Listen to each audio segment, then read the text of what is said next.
اگر نماز کے دوران ہوا خارج ہو جائے یعنی ہوا نکل جائے تو کیا کرنا چاہیے؟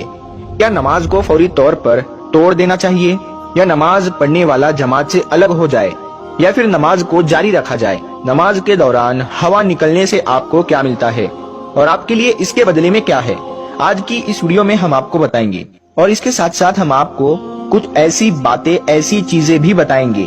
جن کے بارے میں علم والے لوگ یا آپ کے جاننے والے لوگ آپ کو آگاہ نہیں کرتے ہیں۔ آج کی یہ ویڈیو آپ کے لیے بہت ہی زیادہ خاص ہے، تو آپ اسے ضرور دیکھیں۔ دوستو، نماز دراصل انسان کی اللہ تعالیٰ سے ملاقات کا ذریعہ ہے، اس رب سے جو انسان کو پیدا کرنے والا ہے، یعنی پالنے والا ہے، بنانے والا ہے، رزق دینے والا ہے۔ نماز کا حکم اللہ تبارک و تعالیٰ نے قرآن پاک میں دیا اور کہا کہ نماز کو قائم کرو، یعنی نماز قائم کرنا اس طرح کیا جاتا ہے کہ قائم کی ہوئی چیز کبھی ختم نہیں ہوتی،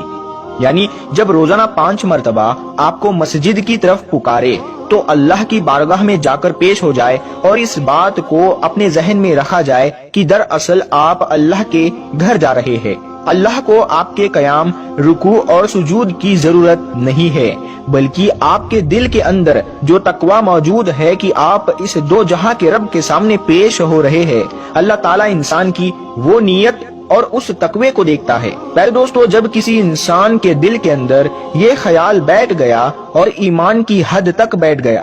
کہ وہ اللہ کی بارگاہ میں پیش ہو رہا ہے، تو اللہ کی بارگاہ میں پیش ہونے کے کچھ آداب ہے، ان کو جان لینا بہت ضروری ہے، ورنہ اسی عبادت کے لیے آپ کی پکڑ ہو سکتی ہے۔ اگر ان آداب میں کوتاہی کی جائے تو یہ معاملہ بخشش کی بجائے آپ کے لیے گناہ کا کارن بن سکتا ہے، اسی لیے ان تمام آداب کو جان لینا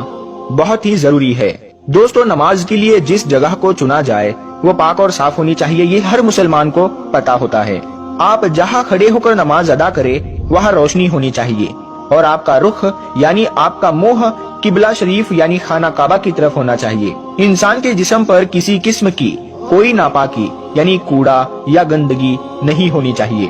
کپڑے پاک اور صاف ہونے چاہیے، جسم پاک ہونا چاہیے، اور ہر نماز سے پہلے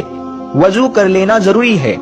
وضو کے کچھ فرائض ہے جن کو پورا کرنا ضروری ہے، ورنہ ان کے بغیر وضو نہیں ہوگا، اور اگر کسی شخص کا وضو نہ ہو اور وہ نماز پڑھنے کے لیے مصلی پر کھڑا ہو جائے تو اس کے نتیجے میں